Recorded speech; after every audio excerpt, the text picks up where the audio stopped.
সবাইকে সুস্বাগতম। আমি ডাক্তার চিরঞ্জীব বিশ্বাস। আমি আছি উত্তর মহিলা মেডিকেলে মনোরোগ বিভাগের সহযোগী অধ্যাপক হিসেবে। আজকে আমরা খুব গুরুত্বপূর্ণ একটা বিষয় নিয়ে আলোচনা করব। সেটা হচ্ছে মানসিক রোগ চিকিৎসায় আমাদের ওষুধ কি নিতেই হবে কি না।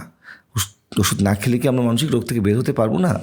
তো অনেকেই কিন্তু আমাদের মধ্যে আছেন যারা বিভিন্ন মানসিক রোগে ভুগে থাকেন এবং ভয় পান যে আমাকে ডাক্তারের কাছে গেলেন তারা আমাকে অনেক পাওয়ারফুল ওষুধ দিবেন, আমি সারাদিন ঘুমাবো, আমি হয়তো স্বাভাবিক কোনো কাজকর্ম করতে পারবো না, আমার হয়তো মানসিক রোগ ছাড়লেই আমার বিভিন্ন সাইড এফেক্ট তৈরি হবে, মানসিক রোগের কারণে ওষুধের কারণে আমার যদি কোনো ভয়ঙ্কর কোনো সাইড এফেক্ট হয় তাহলে ভবিষ্যতে আমি বিকলাঙ্গ হয়ে যেতে পারি। বিভিন্ন ধরনের ভয় ভীতি কাজ করেন এবং এই কারণে কিন্তু অনেকেই মনে করেন যে মানসিক রোগ হলে আমি কাউন্সিলিংয়ের মাধ্যমে সাইকোথেরাপির মাধ্যমে আমি ভালো হওয়া সম্ভব কি না।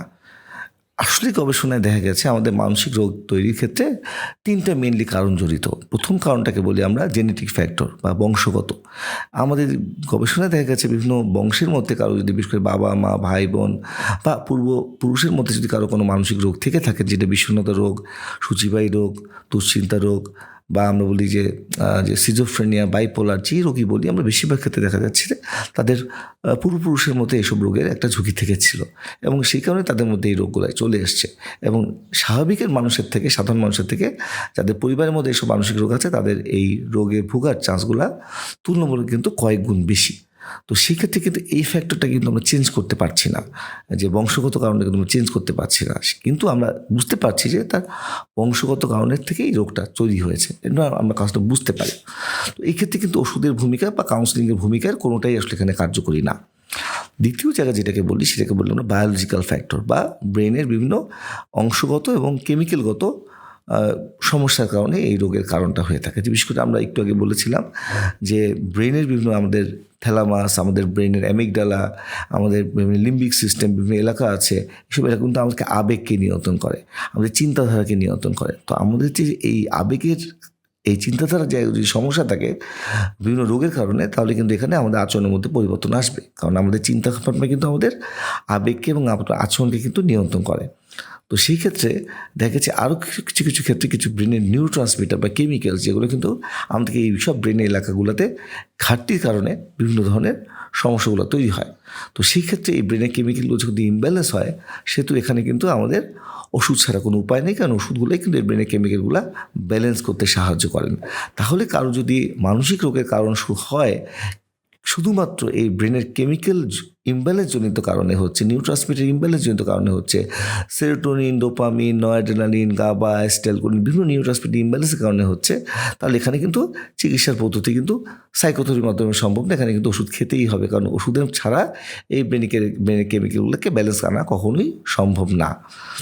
আর 3 নম্বর কারণ আমরা যেটাকে বলি সেটাকে বলি আমরা সাইকোসোশ্যাল কারণ। পৃথিবীতে সব মানুষেরই মানসিক চাপ মোকাবেলা করার ক্ষমতা একরকম হয় না।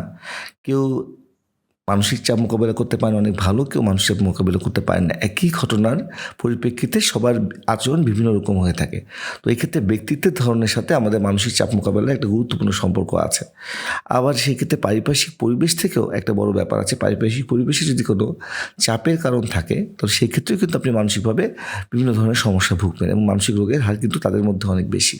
সেক্ষেত্রে যদি কারণ থাকে, তাহলে সেই ক্ষেত্রে কিন্তু কারণ এখানেও ব্রেনের যেহেতু কেমিক্যাল ইমব্যালেন্স হয়, কিন্তু এখানে পারিপার্শ্বিক কারণ জড়িত আছে, সেহেতু এখানে অবশ্যই ওষুধের পাশাপাশি সাইকোথেরাপি বা কাউন্সিলিং প্রয়োজন হবে। কারণ এখানে কিন্তু পরিবেশ থেকে কীভাবে সে নিজেকে ম্যানেজ করবে, কীভাবে নিজেকে নিরাপত্তা দিবে, কীভাবে ভালো রাখবে, কারণ পরিবেশের নিয়ন্ত্রণ করার কিন্তু ক্ষমতা আমাদের মানুষের নেই।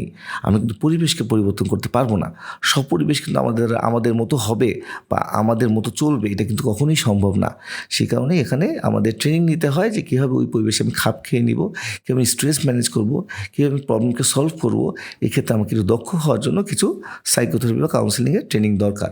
তো সেই ক্ষেত্রে এখানে ওষুধের পাশাপাশিও কিছু কাউন্সিলিং সাইকোথেরাপি নিতে হবে। তবে এই ক্ষেত্রে যদি কারো কাজে কর্মে একেবারেই ব্যাঘাত না ঘটে থাকে, একদম ঘুম, খাওয়া দাওয়া সব কিছুই খুব সুন্দর চলতে থাকে, খালি পারিপার্শ্বিক পরিবেশে তার একটু সমস্যা হচ্ছে, সেক্ষেত্রে সে প্রথমে সাইকোথেরাপি বা কাউন্সিলিংয়ের মধ্যে শুরু করতে পারে। কিন্তু যদি তার উন্নতিটা বাধাগ্রস্ত হয় বা উন্নতিটা ভালো না হয় বা সে পুরোপুরি সুস্থ না হয়, তাহলে অবশ্যই এখানে একজন সাইকিয়াট্রিস্টের কথা বলে তার কিছু ওষুধ শুরু করতে হবে। সুতরাং আমরা বারবার বলি যে মানসিক রোগের ক্ষেত্রে বেশিরভাগ মানসিক রোগের ক্ষেত্রে এখানে কিছু ওষুধ খেতে হয়, সেটা অল্প হোক বা বেশি হোক। এবং সাইকোথেরাপি সব রোগের ক্ষেত্রে যে লাগবে এমন কোনো কথা নেই, তবে আমরা সবসময় বলে থাকি কম্বাইন্ড চিকিৎসা বা সাইকোথেরাপি এবং ওষুধ দুইটার চিকিৎসা যদি একসাথে দেওয়া হয়, এবং সেক্ষেত্রে ওষুধের ভূমিকা 70% হোক বা 10% হোক, বা কাউন্সিলিংয়ের ভূমিকা সাইকোথেরাপির ভূমিকা 10% হোক বা 70%, সেটা ইম্পর্টেন্ট না। দুইটার কম্বাইন্ড চিকিৎসায় রোগীর সুস্থতার হার অনেক অনেক বেশি। তো ধন্যবাদ সবাইকে। ভবিষ্যতে ভিডিও দেখার জন্য আমন্ত্রণ থাকলো। ধন্যবাদ।